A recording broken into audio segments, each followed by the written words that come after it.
Welcome to Let's Talk Polarization podcast. I am your host, Olivia Chang, a Bay Area student passionate about addressing America's political divide.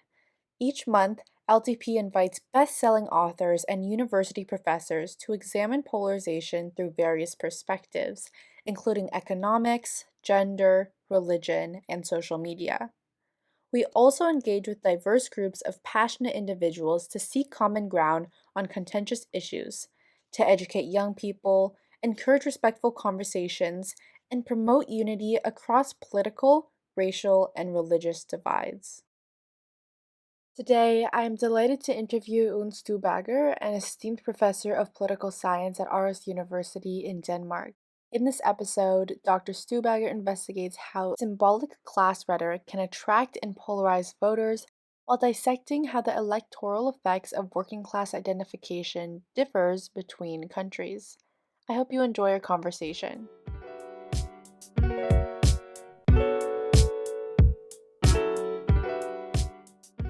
Thank you so much for being here. Can you introduce yourself and describe what initially sparked your interest in researching political campaigns and political polarization? My name is Rune Stubager, and I'm a professor of political science at Aarhus University in Denmark. My initial interest in topic goes back at least a decade, back to some of the work I did maybe almost 2 decades ago, where I looked into how voters perceive social differences in society and whether they and to what extent they link them to political behavior. So I used to look at differences between different educational groups, brushing aside more economic questions. But then I started wondering about how do people really see society? Which social groups do they see? Do they think of social classes in society, or do they just think that society is composed of one great mass of individuals who are equally placed? Of course, you'll find differences between different people, but in general, we're all in the same boat, so to speak. That could be one perspective, and it's a perspective that you can find in some scientific work going back to the 1990s, saying that, well, now society has changed. We're no longer in this old industrial society. We're now in a postmodern society where everybody can sort of form their own destiny and you can be whatever you want. You just have to work for it. And therefore, it doesn't make sense to talk about different classes because you can always just change your life and then be something else. Classes is, one author goes so far as to say, it's a zombie category that has no meaning to people's lives anymore. And I always wondered whether that was really true or not. So initially, that was actually what we set out to investigate, to find out whether people have conceptions of different groups, different social groups, different classes in society. And initially, we didn't dare to mention the word class to people because we didn't want to sort of impose that understanding on them. But when we had people in for some of the initial steps in the research project that this comes out of, we had them in for focus group interviews where we were very deliberate not to introduce class language. But then people themselves started to talk about classes and to refer to different groups in society using that exact term. And that reassured us that, well, it still is in people's minds and they can actually use it, at least to some extent. Then we did a series of additional studies where we tried to figure out, so do people have stereotypes about different classes? When they hear that somebody comes from a specific class, then what type of person do they think about? When they're given a description of people in terms of their education, their income, their job, how do they use that type of information to classify others into different classes? So these were the initial steps in the process. The next question, which comes natural for somebody who works in political science, is, does this have any political implications?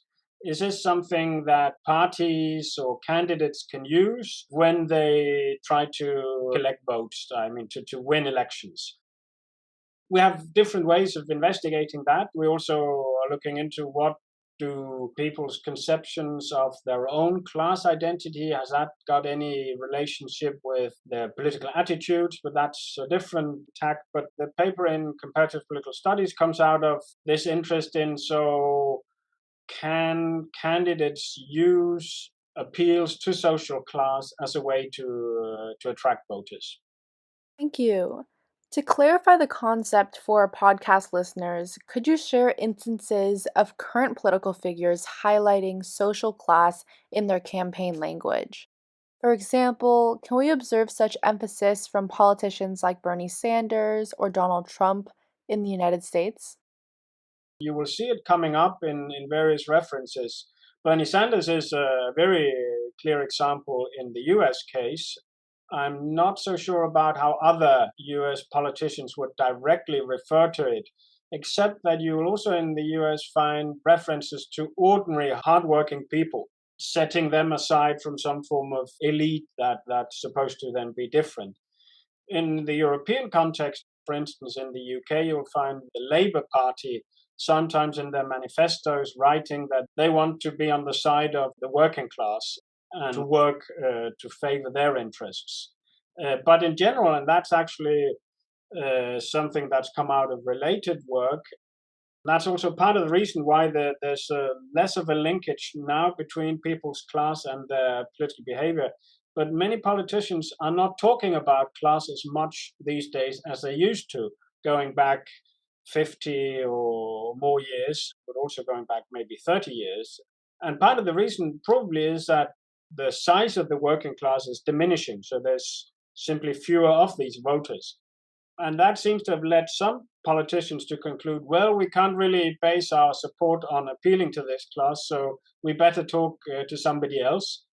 But that seems to be almost like throwing the baby out with the bathwater, in the sense that many voters, even though they may not objectively be part of the working class, still have positive attitudes towards the class.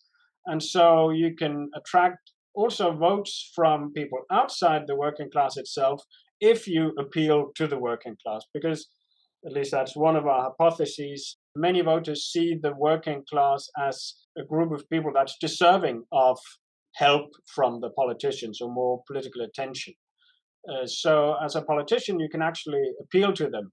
So, one of our messages is that politicians could try to appeal more to the working class than they currently do, and that would be a benefit to them compared to what they are doing. Whereas I think many politicians are worried that if they were to do so, they might lose votes.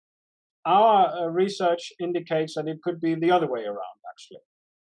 I'd love to get into your research, namely your 2020 paper entitled Does Class-Based Campaigning Work? What are class-based campaigning and symbolic class rhetoric, and how did they attract and polarize voters?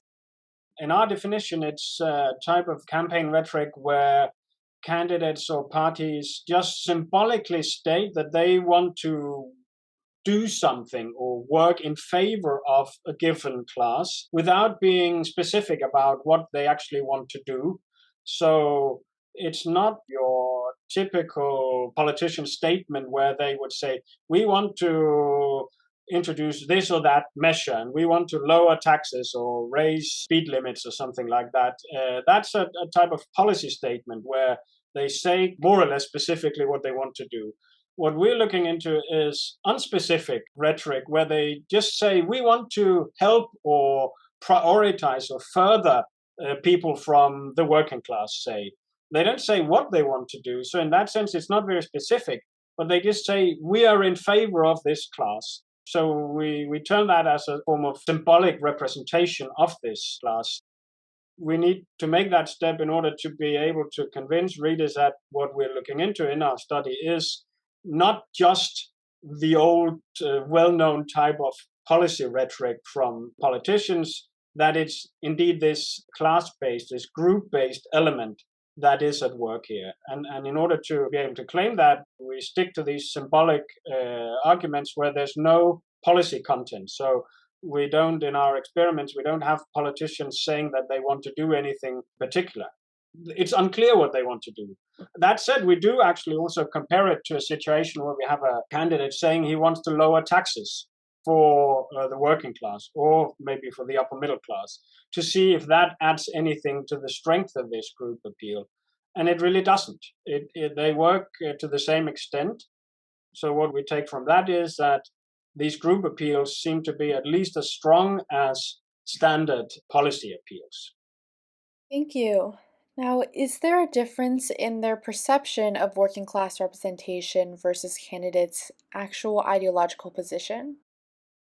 I don't know exactly. I mean, what we study is when people hear a candidate making an appeal, one of these symbolic appeals to the working class, then we wonder, so what's going on in people's minds?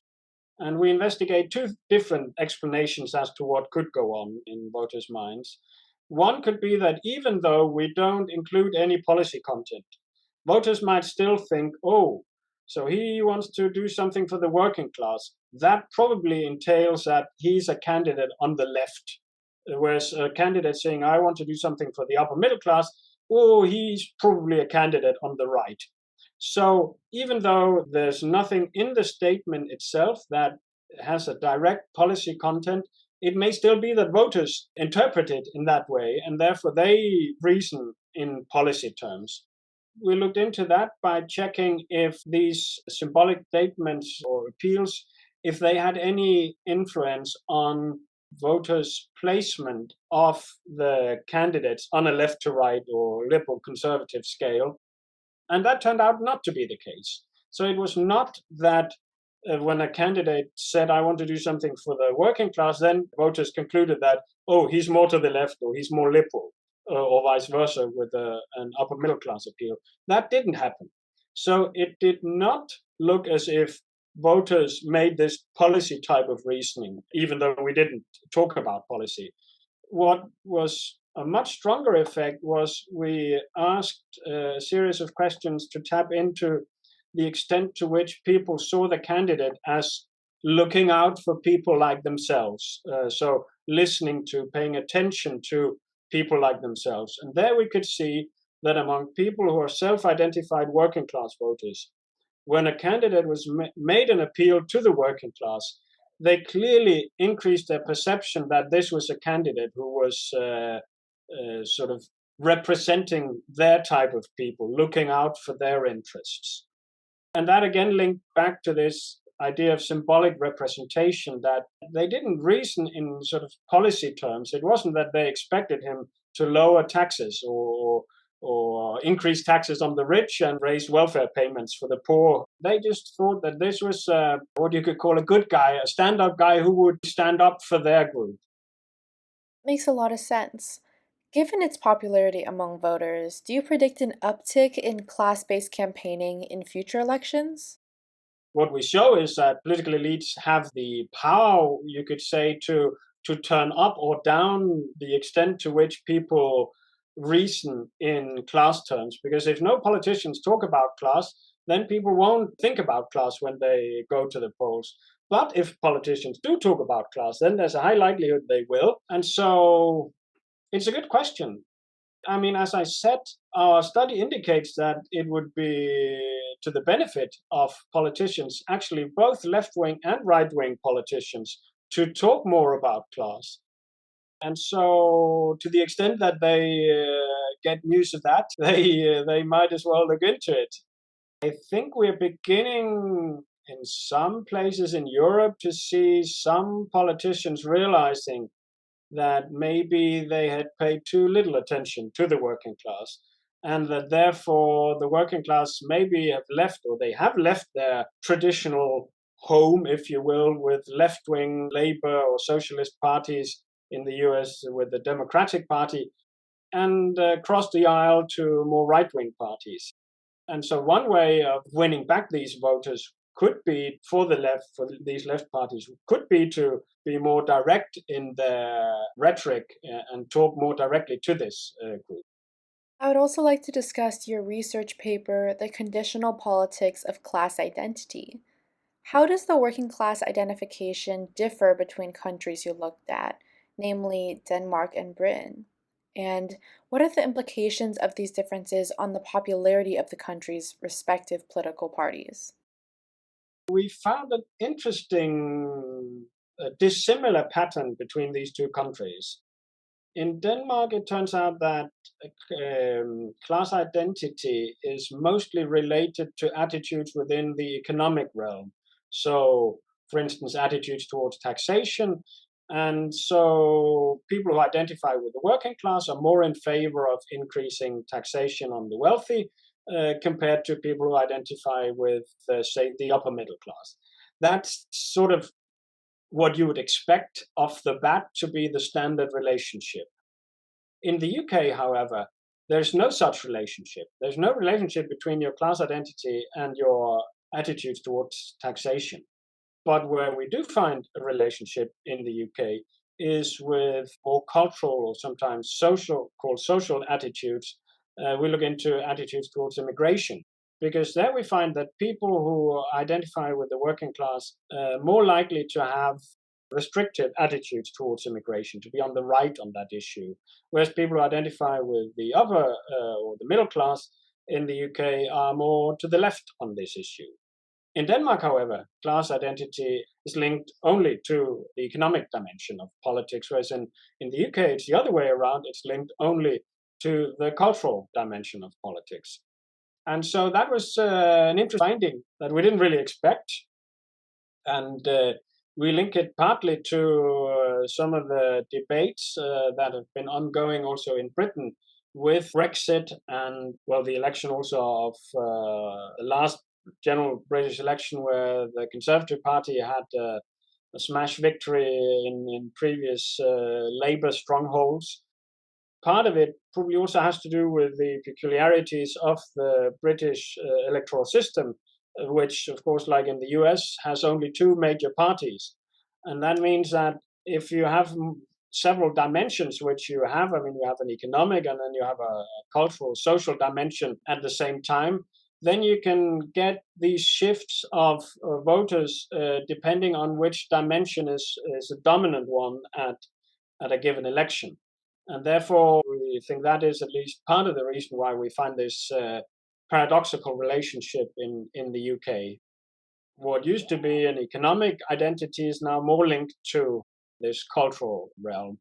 Because, of course, class also linked to your position on your level of education. And what previous work has shown very clearly is that people with higher levels of education are more likely to be on the left on cultural issues.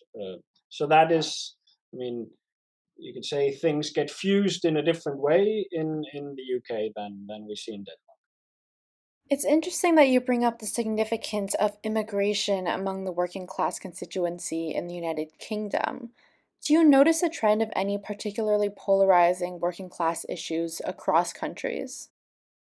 Well, this is not something we've looked into that directly, but it is clear that on top of the traditional economic cleavage, where the working class used to be on the left and the middle and upper middle classes on the right in economic terms, we have seen over the past 30, 40 years or so the growth of this second dimension of politics, cultural dimension, which in many, certainly Western European countries, but also in the US, core issue of that dimension is the issue of immigration. And there we usually see that the working class is on the right, whereas upper middle and middle class voters are on the left, so more lenient on immigration. The interplay between these two dimensions and the fact that they pull voters in opposite directions. On the one hand, on economic matters, working class voters are still on the left, but on social or cultural matters, they're on the right. And so it's much less clear whom then to vote for, because you get different offers depending on, or different optimal solutions to whom to vote for, so to speak, depending on which issue you prioritize. And that has been a really driver of the change in electoral competition, actually most Western countries over the period of 3 or 4 decades. Countries have differed in when this two-dimensional structure has broken into the party system, and it was much easier for it to make an influence in multi-party systems, because there you can simply, there's more ways to appeal to the voters, and more parties are viable, and that has made it easier for this second dimension, sometimes called of immigration and related issues, to make headway and have an influence on the electoral system. But what you've seen with the Brexit vote in the UK and the subsequent success of the Conservative Party with working class voters, and the success of Donald Trump in the US, is that this dimension has now also forced its way, so to speak, into, or found its way into, voter politics in the US and the UK. But because these are two-party systems, it's much less easy to sort of find an equilibrium. It's also still too early for such an equilibrium to have developed. Whereas in mainland Europe, we see some indications that now we're maybe heading towards a new, well, I hesitate to say, no, I won't say more stable situation, but a new situation where these two dimensions coexist, and the party systems have adapted to that. And I don't think we have not, in my opinion, seen that in the US or the UK yet.